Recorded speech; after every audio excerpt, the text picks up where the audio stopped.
What is going on, guys? It's your boy Deathgun with another Monster Hunter World video. Today I'm going to be showing you guys the weapon balance changes that are coming to the game in the next update. So without further ado, let's get right on to it. First off, we have the Greatsword that's going to see an overall damage increase.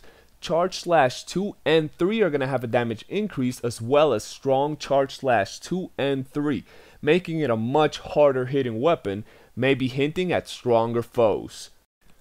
Up next we have the Longsword, which is going to see improvements to Foresight Slash and hitbox detection. Foresight Slash is going to have the time window to successfully trigger increase, allowing you to hit it a lot more often, as well as making it so the hitbox is a lot easier to trigger.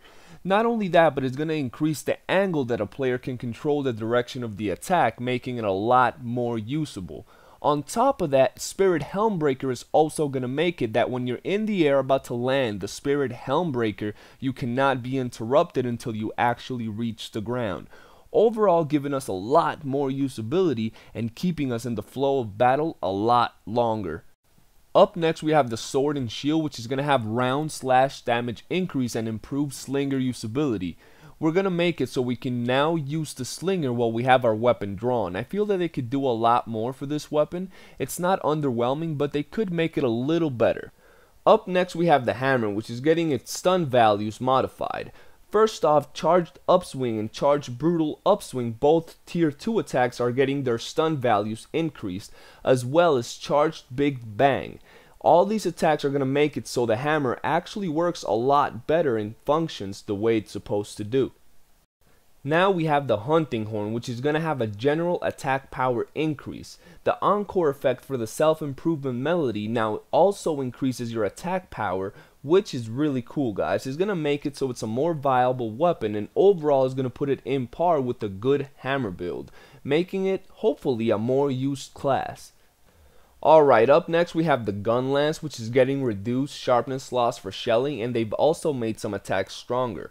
Shelling is getting damaged parameters increased when sharpness is yellow or worse, so the damage is actually going to get higher when your sharpness goes down. Also, they've alleviated the sharpness loss for Worm Stake Cannon and Wavering Fire attacks. This is really important because overall is going to make it so you can use it a lot longer, guys. On top of that, Worm Stake Cannon and Wavering Fire are both getting a damage increase, making the weapon overall more viable in both defense and offense. Up next we have the Switch Axe, which is getting the zero sum discharge tweaked a little bit to make it easier to use. Zero sum discharge is getting level 4 earplugs added during the use. It's also now possible to chain the beginning of the sword jumping element discharge into zero sum discharge. Very important, guys. On top of that, they've given it a damage increase and made it so you cannot get knocked back while you're actually in your zero sum discharge attack. And they've given it one last thing, that when you mount a monster you do not have any sharpness loss. Overall, quality of life changes, made it stronger, made it more fun, and hopefully more players will start to use it because it's not as used as you would think. Up next we have the Charge Blade, which is getting some balance tweaks to impact file and power file elements. First off, the attack power increase from effects other than that of artillery skill for the explosions and impact files were adjusted, guys. Other than that, Axe Super Amped Elemental Discharge stun values decreased from impact files. Impact stun values have been increased for all attacks other than Axe Super Amped Elemental Discharge, and elemental values increased for all attack files, guys. On top of that, your Super Elemental Discharge is also going to have your power file explosions closer together to make them easier to hit, overall giving it more damage. Up next we have the Insect Glaive, which is getting improvements to the extract system, overall making the attack power higher and the buffs last longer. The buffs on the red, white and orange extracts have been increased, and on top of that the overall time has also been increased. Now, when you mount the monster, you will no longer lose time on your buffs, meaning that when you mount a monster, it'll actually be paused, and when you unmount, it'll go back to counting your timer, meaning that overall you'll be able to deal much more damage and keep your buffs longer. Up next we have the lance, which is getting a little tweak to make it easier to use. Now, when you counter thrust, you're temporarily going to have knockback negation. This is really important to serve your purpose as a tank. Overall, really nice, really cool little tweak, and I hope I see more tanks in the battlefield.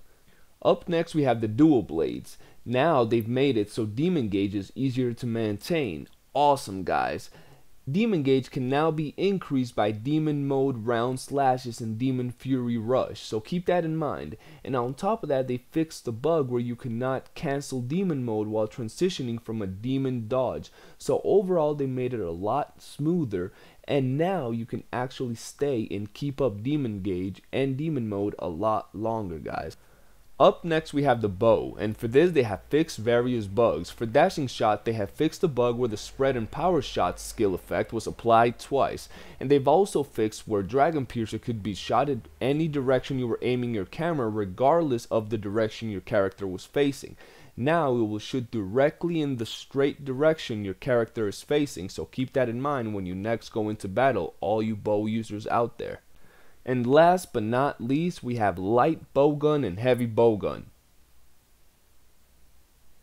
That's right, no adjustments were made because they don't really need it, guys. But if you're a light bowgun user or a heavy bowgun user and you'd like to see some changes, drop it in the comment section below. For now, that will about wrap up all the changes, buffs, and nerfs, I guess. Nah, we don't have nerfs in this game, Destiny. You know, because we don't have that. We're only going up from here. So, if you've enjoyed the video, make sure to smash that like button and subscribe for more Monster Hunter World content. For now, your boy Deathgun out.